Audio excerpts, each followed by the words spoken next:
días, queridos hermanos. Pues como hemos arrancado con Kevin la reflexión de esta mañana, y un poco como lo que vamos viendo en esta serie de Primera de Pedro, de que no sabemos o no entendemos a veces el porqué de las situaciones.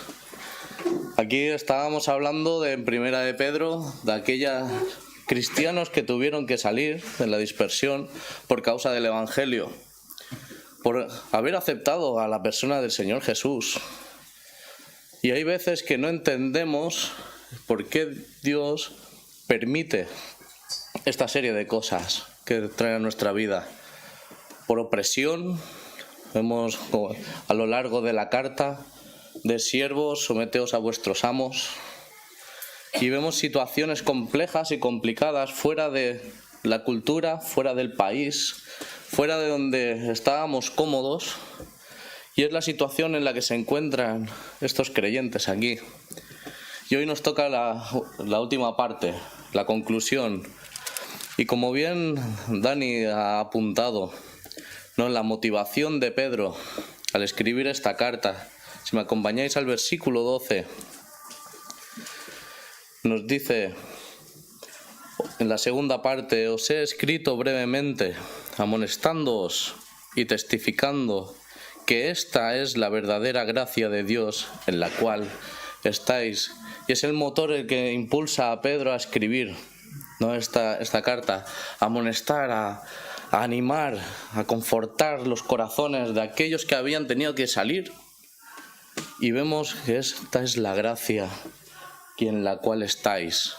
Estad firmes. Constantemente Pedro está apuntando a la firmeza, a esa esperanza viva, a esa esperanza que conforta el corazón, a que nos hace seguir hacia adelante. Y Pedro tiene esta motivación. Pero antes de empezar con el capítulo 5, que empieza amonestando o exhortando a los pastores en Poncio, en Asia, en Galacia, en Bitinia, me gustaría ir a un trasfondo más allá de que cuando Pedro estaba con Jesús, esta lección la aprendió de primera mano con la persona del Señor Jesús. Si me acompañáis a Lucas, capítulo 22.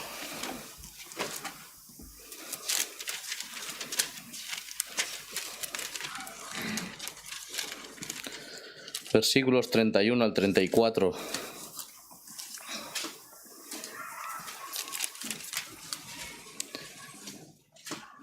Dice así la palabra de Dios: dijo también el Señor: Simón, Simón, he aquí Satanás os ha pedido para zarandearos como a trigo, pero yo he rogado por ti, porque tu fe no falte.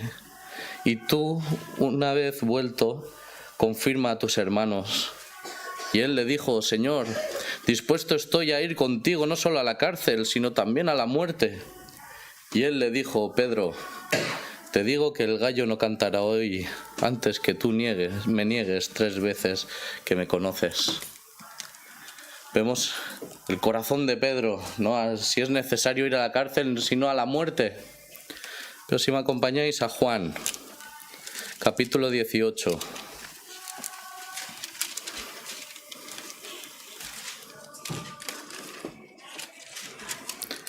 Versículo 10. Entonces Simón Pedro, que tenía una espada, la desenvainó y hirió al siervo del sumo sacerdote y le cortó la oreja derecha. Y el siervo se llamaba Malco. Vemos ahí el arresto cuando Judas viene con todo el concilio. Y vemos las palabras de Jesús golpeando la conciencia de Pedro. Y Pedro, siendo firme en su palabra, coge su espada y va y intenta defender al Señor Jesús. Pero vemos cómo el Señor le para y dice: es necesario. Versículo 11. Mete tu espada en la vaina.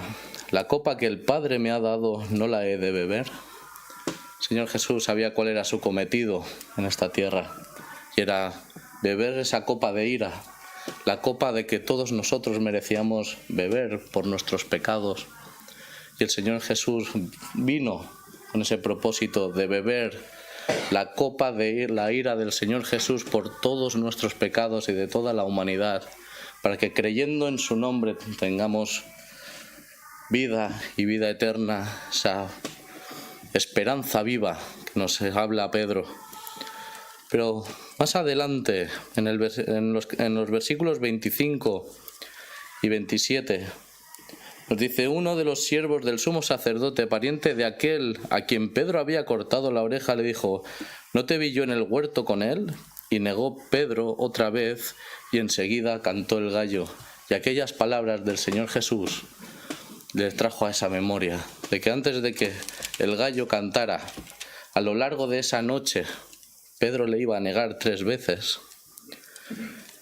Pero me gustaría pararme en el capítulo 21 de Juan, versículos 15 al 19. Y entra en contexto con Primera de Pedro, la primera parte. Nos dice así la palabra de Dios: cuando hubieron comido, Jesús dijo a Simón Pedro: Simón, hijo de Jonás, ¿me amas más que a estos? Le respondió: sí, Señor, tú sabes que te amo. Y él le dijo: apacienta mis corderos. Volvió a decirle la segunda vez: Simón, hijo de Jonás, ¿me amas? Y Pedro le respondió: sí, Señor, tú sabes que te amo. Le dijo: pastorea mis ovejas. Y le dijo la tercera vez: Simón, hijo de Jonás, ¿me amas? Y Pedro se entristeció de que le dijese la tercera vez: ¿me amas? Y le respondió: Señor, tú lo sabes todo, tú sabes que te amo. Y Jesús le dijo: apacienta mis ovejas. Ahora, si cogemos el pasaje que tenemos hoy, Primera de Pedro, capítulo 5, vemos cómo se repiten estas mismas palabras. Pedro lo tenía bien grabado en su corazón, las palabras aprendidas del Maestro, de Jesús. Y ahora escribe a este grupo de creyentes y se dirige a los líderes de esas iglesias y les dice: ruego a los ancianos que están entre vosotros, yo anciano también con ellos y testigo de los padecimientos de Cristo, que soy también partícipe de la gloria que será revelada. Apacentad la grey de Dios. ¿Os suenan las mismas palabras que el Señor Jesús le dijo a Pedro?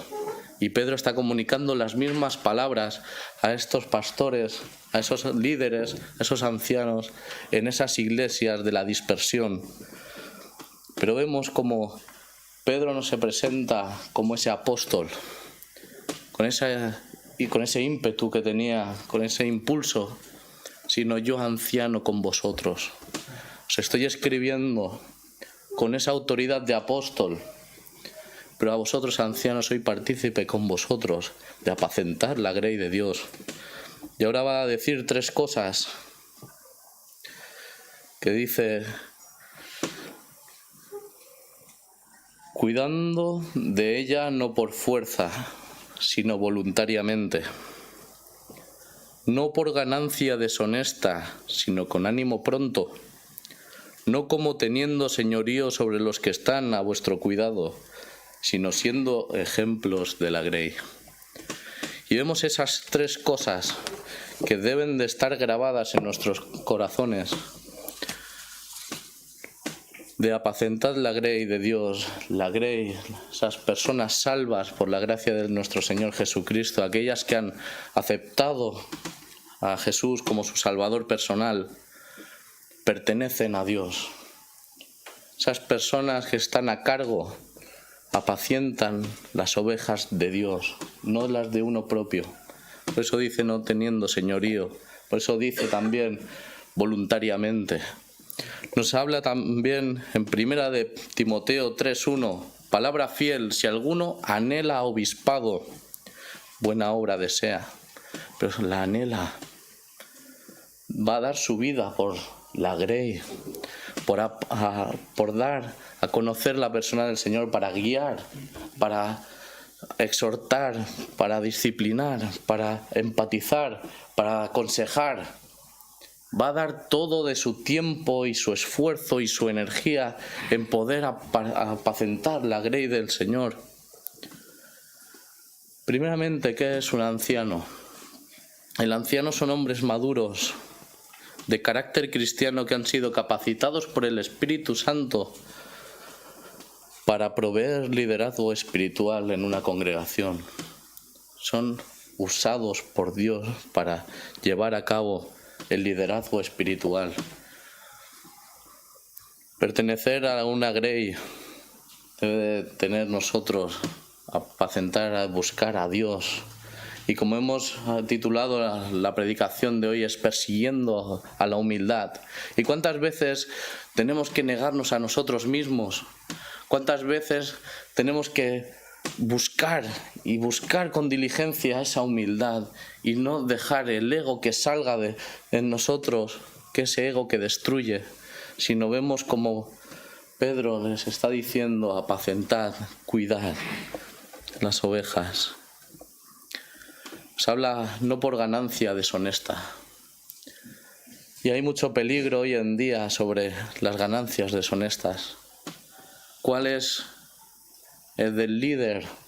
La motivación de apacentar la grey, de ponerse en esa situación, en esa posición, pues no debería de ser el dinero, ni la posición, sino, como nos dice, que el obrero es digno de su salario, pero no debe de ser su motivación hacerlo, sino que es apacentar la grey.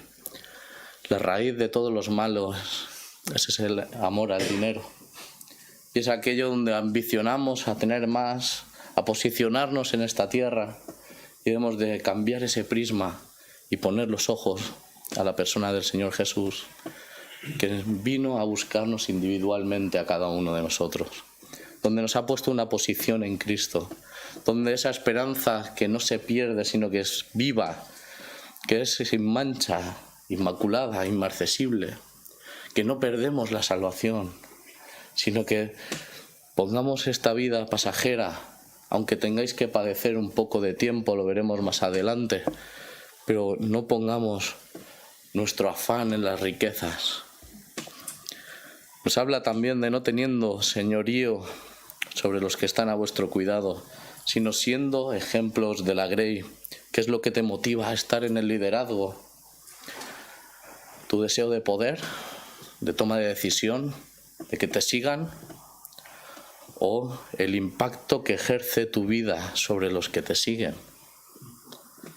Ese debe de ser el motor, el impacto que tu vida, tu testimonio, tu forma de ser, la madurez espiritual en la vida de cada uno, de la grey de Dios, y todos juntos alaben al Señor. Conocemos que hay muchos abusos en la historia del cristianismo sobre señorío, sobre ganancias deshonestas. ¿Y cuán sería que estos tres principios, siguiendo estos tres principios, eliminarían toda esta clase de abusos,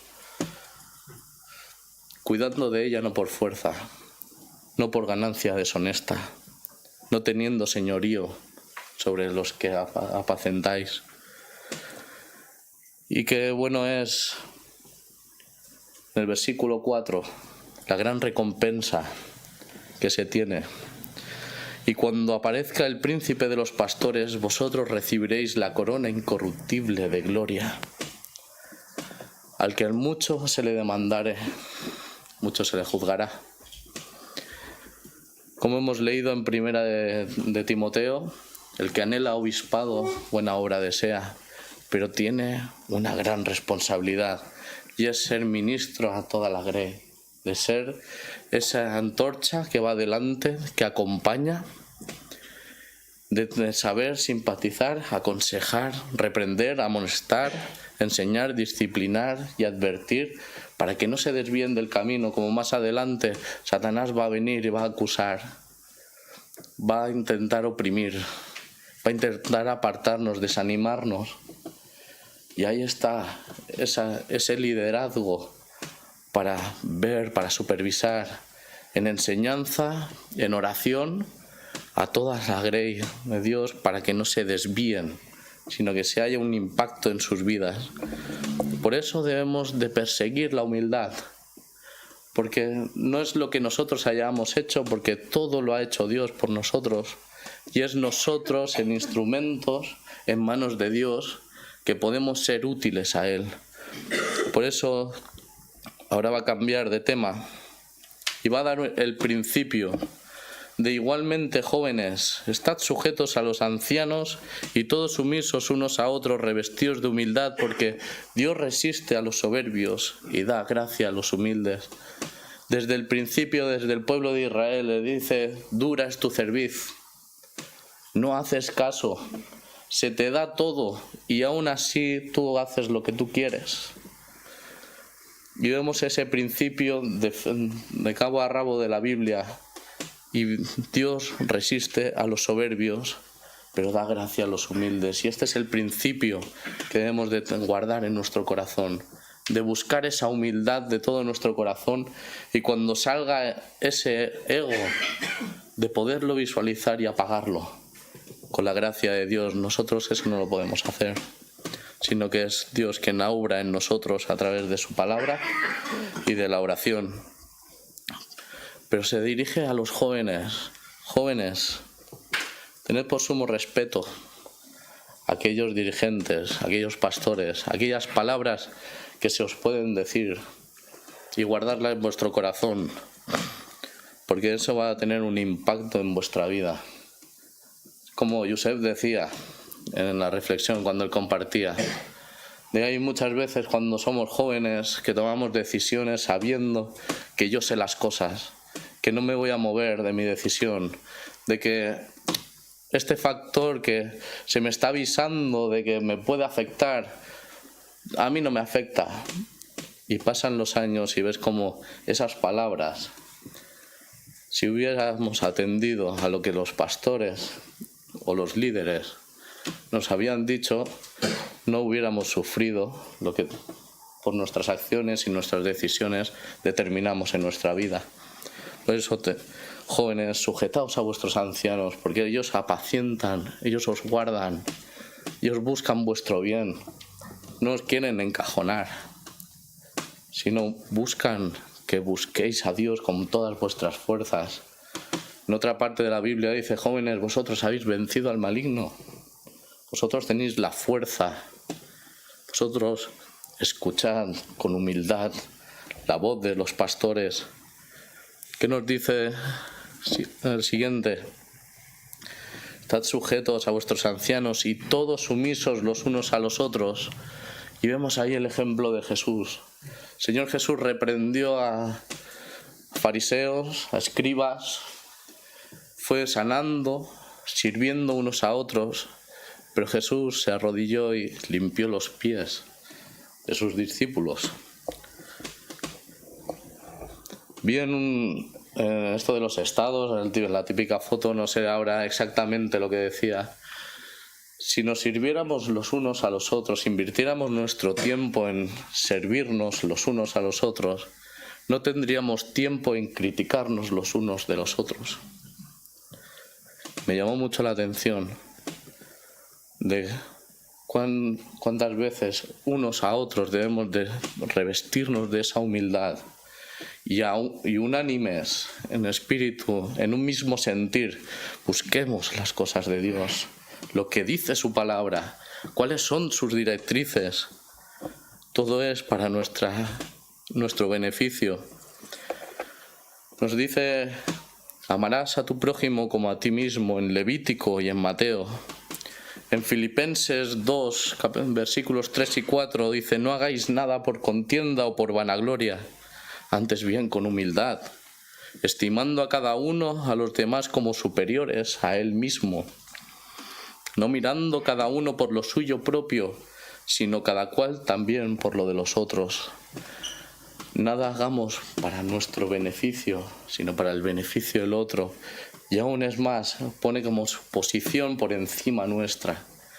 Vestímonos de esta humildad, de que Dios nos enseña en su palabra. Y cuán ¿Cuántos problemas nos evitaríamos si tuviéramos esas vestiduras de humildad? Persigamos esa humildad y no dejemos a nuestro ego funcionar, sino que el principio, lo que hemos leído, Dios resiste a los soberbios y da gracia a los humildes. Hay veces que te rebajas y dejas pasar la ofensa, pero eso es honra a Dios. Hay veces que te bajas de tu posición por un beneficio para el prójimo, y eso ves como al cabo del tiempo Dios trae esa recompensa, y es por haberte vestido de humildad, como el Señor Jesús se vistió, dejando su gloria para morir por cada uno de nosotros en nuestro lugar. Y ahora va a seguir Pedro ya como cogiendo toda la carta y haciendo como una especie de conclusión, porque va a empezar a decir allí cosas. Dice, son 14 versículos, pero cuánta riqueza hay en esos 14 versículos. Ahora, a partir del versículo 6, nos dice, humillados pues por la poderosa mano de Dios, para que Él los exalte cuando fuere tiempo. Los creyentes no sabían por qué le había venido esta persecución. No sabían de dónde les venía. No sabían cómo están sufriendo por causa del Evangelio. Y una vez Pedro ha presentado ese principio de humildad, abarca todo, humillaos, aunque no lo entiendas, humillaos bajo la poderosa mano de Dios, y Él os exaltará cuando fuese tiempo. Puede ser en poco tiempo o durante toda tu vida, pero sabemos que Él nos exaltará como a su Hijo le exaltó, porque somos coherederos con Él. En el versículo 7 nos dice otro principio, echando toda vuestra ansiedad sobre Él, porque Él tiene cuidado de vosotros. Dios no nos deja, Él no nos ha dejado el Evangelio y buscaros. Dios está cercano a aquellos que todos le buscan. Dice, echando toda vuestra ansiedad sobre Él, porque Él tiene cuidado de vosotros. Si nos trasladamos a las palabras del Señor Jesús, nos dice en Mateo capítulo 11, versículos 28 y 29, venid a mí todos los que estáis trabajados y cargados, y yo os haré descansar. Llevad mi yugo sobre vosotros y aprended de mí, que soy manso y humilde de corazón, y hallaréis descanso en vuestras almas, a pesar de las circunstancias. A pesar de esa opresión, a pesar de esa persecución, hallaréis descanso en vuestras almas. Cuán grande es Dios que no nos deja, de que Él tiene cuidado de sus hijos, Él nos compró con su sangre, somos propiedad suya y no nos deja en este mundo. Y estos creyentes son verdaderos ejemplos para nosotros de que su fe no menguaba.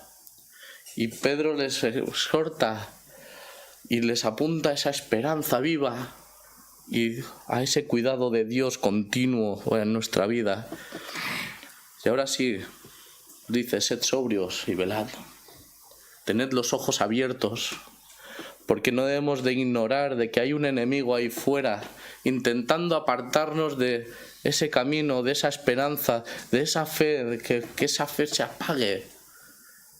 Y lo ilustra como un león rugiente a quien devorar.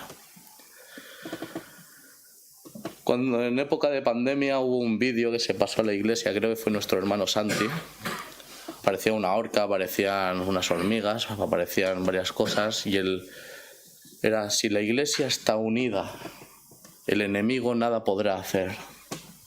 Si la iglesia permanece unida, ¿qué es lo que hacen los depredadores a buscar una presa? Buscan a la más débil, buscan a la más pequeña, buscan a la enferma, buscan a la que se descuelga, buscando aquel creyente que se enfría, que se queda en el camino, que no sigue en ese fuego de avivamiento en nuestros corazones. Sed sobrios y velad por completo. Porque vuestro adversario, el diablo, anda, o león rugiente, anda alrededor buscando a quien devorar, al cual resistid firmes. En Efesios 6, capítulo 16, que nos habla de resistir al diablo, dice: sobre todo, tomad el escudo de la fe, para que podáis apagar los dardos del maligno. Sobre todo, buscad la fe, que aviva nuestra fe. ¿Y cómo lo podemos hacer eso? Teniendo comunión completa con Él, viviendo en sus mandamientos, echando nuestra ansiedad sobre Él, teniendo Él cuidado de nosotros. Cojamos ese escudo para apagar esas acusaciones, para poder apagar toda clase de mal que viene de parte del maligno. Velad, tened los ojos bien abiertos. Pero sobre todo lo conseguiremos si estamos unidos, revestidos de la humildad de Dios. Dice: al cual resistid firmes en la fe, sabiendo que los mismos padecimientos se van cumpliendo en vuestros hermanos en todo el mundo. Dice: mas el Dios de toda gracia, que nos llamó a su gloria eterna en Jesucristo, vuelve a apuntar a esa gloria venidera, vuelve a apuntar a esa esperanza. Después de que hayáis padecido por un poco de tiempo, Él mismo os perfeccione, afirme, fortalezca y establezca. Cuando hay una enumeración me encanta en la Biblia, porque son bloques grandes y podemos ir allí. ¿Y qué quiere decir estas cosas?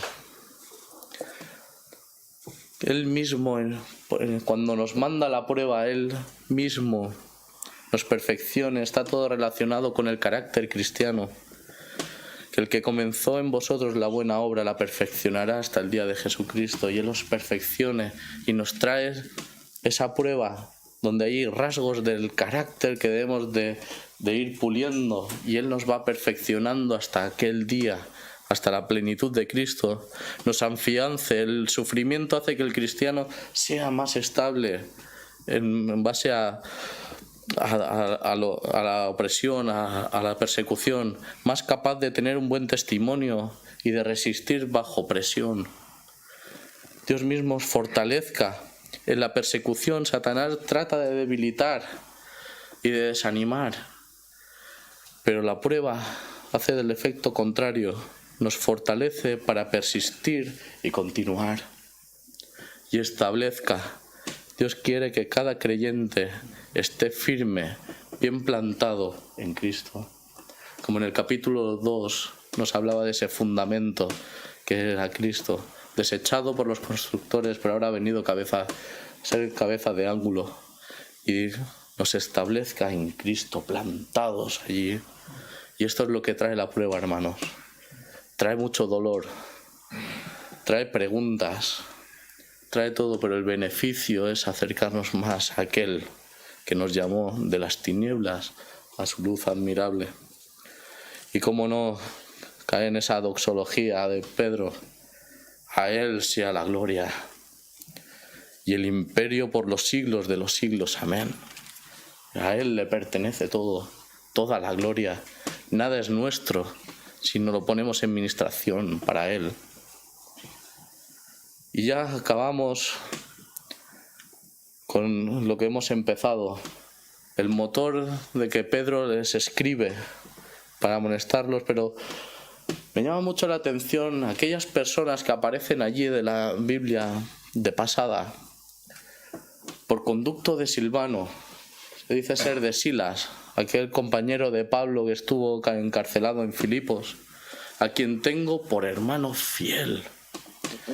Y hay veces que no tenemos ocupación en ministerios visibles, pero vemos hermanos fieles, compañeros. Pero luego dice en el versículo 13: la iglesia que está en Babilonia, elegida juntamente con vosotros, y a Marcos, mi hijo. Y vemos ahí personajes que simplemente pusieron en servicio lo poco que ellos tenían. Los apóstoles eran testigos oculares y tenían una autoridad de todo lo que Dios les había enseñado, pasarlo. Pero vemos como Silvano, como Juan Marcos, como Onésimo, como otras personas, eran hermanos fieles. Y vemos, os he escrito brevemente y amonestándoos y testificando de que esta es la verdadera gracia de Dios en la cual estáis, de la cual persistid, por la cual aferraos firmemente. Y en lo que nosotros nos consta es estar aquí en esta vida, revestiéndonos de esa humildad con la que estos hermanos se revistieron en medio de pruebas, en medio de persecución, de opresión. Vivamos una vida que a Dios le agrade, que vivamos una vida conforme al mandato que Dios nos ha traído en esta vida, que anunciemos las virtudes de aquel que nos llamó de las tinieblas a su luz admirable. Que el Señor bendiga su palabra.